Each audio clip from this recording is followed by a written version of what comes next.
Bismillahirrahmanirrahim. Assalamualaikum warahmatullahi wabarakatuh. Semangat pagi. Bagaimana kabar kalian hari ini? Semoga kalian senantiasa diberikan kesehatan ya.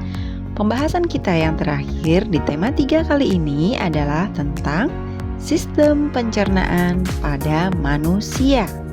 Langsung saja ya ke pembahasannya.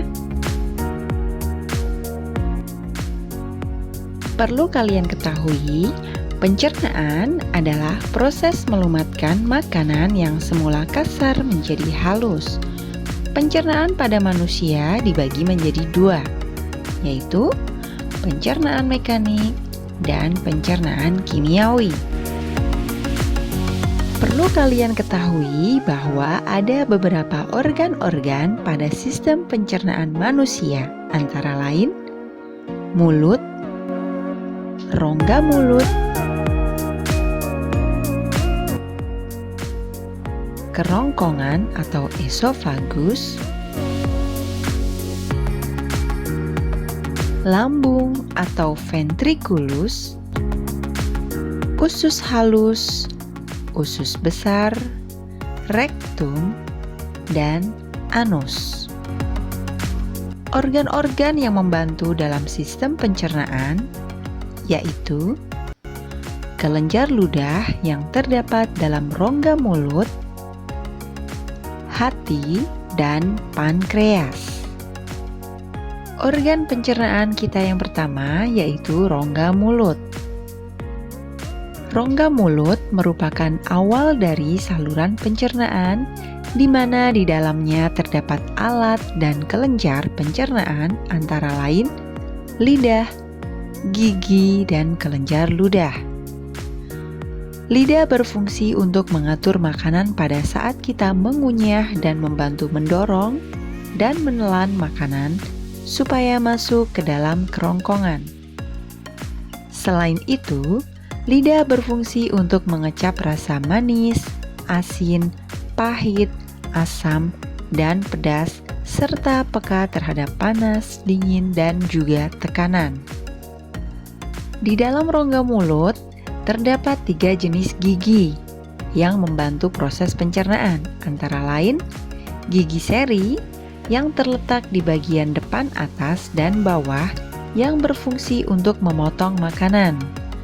Gigi taring berfungsi untuk merobek makanan, dan gigi geraham bagian belakang atas dan bawah berfungsi untuk menggilas dan mengunyah makanan.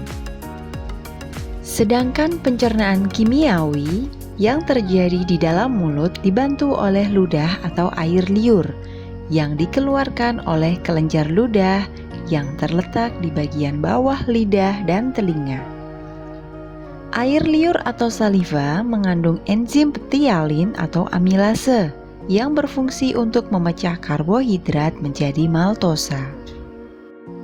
Dari rongga mulut, makanan menuju kerongkongan. Kerongkongan adalah saluran makanan yang menghubungkan mulut dan lambung. Panjangnya sekitar 20 cm. Di dalam kerongkongan, makanan didorong masuk ke lambung dengan gerakan peristaltik atau gerakan bergelombang. Tujuannya adalah agar makanan dapat terdorong dan cepat sampai ke lambung. Dari kerongkongan, makanan masuk ke lambung. Lambung atau ventriculus memiliki bentuk menyerupai kantong yang terletak di dalam rongga perut sebelah kiri, tepat di bawah sekat rongga badan atau diafragma. Lambung terdiri dari 3 bagian, yaitu lambung atas, lambung tengah, dan lambung bagian bawah. Di dalam lambung, makanan dicerna secara mekanik dengan bantuan otot-otot lambung yang berkontraksi dan mengaduk-aduk makanan, dan dicerna secara kimiawi dengan bantuan enzim. Dinding lambung mengandung sel kelenjar yang menghasilkan getah lambung. Getah lambung mengandung pepsin, renin, lipase, dan asam klorida atau asam lambung. Pepsin berfungsi untuk memecah protein menjadi pepton. Renin berfungsi untuk memecah protein susu, sedangkan lipase berfungsi untuk mencerna lemak, dan asam klorida atau asam lambung yang berfungsi untuk membunuh kuman penyakit atau bakteri yang masuk bersama dengan makanan dan mengaktifkan pepsinogen menjadi pepsin. Kemudian makanan sedikit demi sedikit masuk ke usus halus.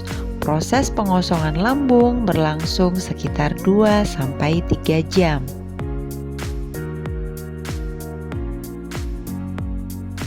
Organ pencernaan berikutnya adalah usus halus.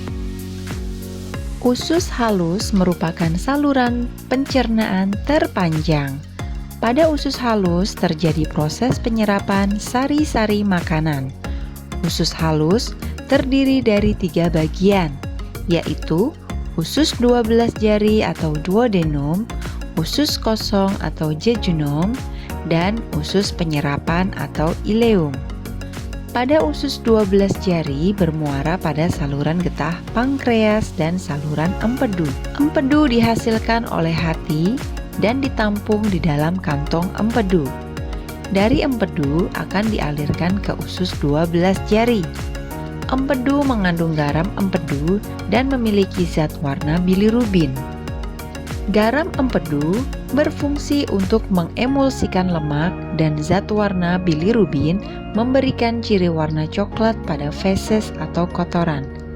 Sedangkan pankreas menghasilkan getah pankreas yang mengandung beberapa enzim antara lain enzim amilase, enzim lipase, enzim tripsinogen yang akan diaktifkan menjadi tripsin.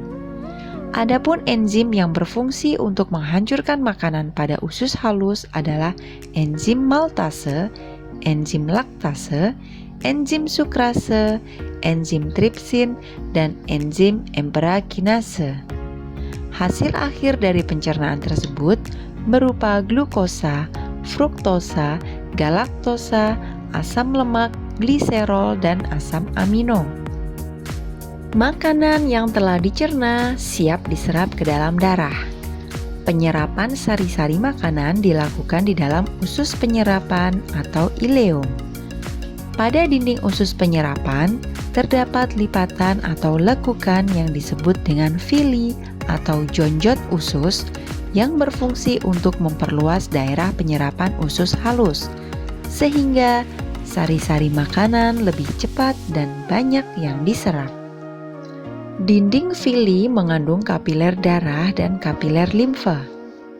Glukosa, asam amino, vitamin, dan mineral setelah diserap oleh usus halus melalui kapiler darah akan dibawa oleh darah melalui pembuluh darah vena ke hati. Dari hati ke jantung, kemudian diedarkan ke seluruh tubuh bersama sel-sel darah merah. Sari-sari makanan yang mengandung nutrisi disebarkan ke seluruh tubuh dan menjadi energi pada tubuh. Organ pencernaan berikutnya adalah usus besar. Makanan yang tidak dicerna dan diserap di usus halus akan menuju usus besar. Usus besar berfungsi untuk mengatur kadar air dengan cara menyerap kelebihan kadar air pada sisa makanan. Begitu juga sebaliknya. Di dalam usus besar terdapat bakteri Escherichia coli yang membantu dalam proses pembusukan makanan menjadi feses. Kemudian, feses akan didorong secara teratur dengan gerakan peristaltik menuju rektum untuk dapat dikeluarkan. Dari rektum, sisa pencernaan menuju anus. Setelah feses memenuhi rektum, maka akan dikeluarkan melalui saluran pembuangan yang disebut dengan anus. Dan proses pengeluaran kotoran atau feses ini disebut dengan defekasi. Demikian tadi akhir dari pembahasan kita tentang sistem pencernaan pada manusia di tema 3.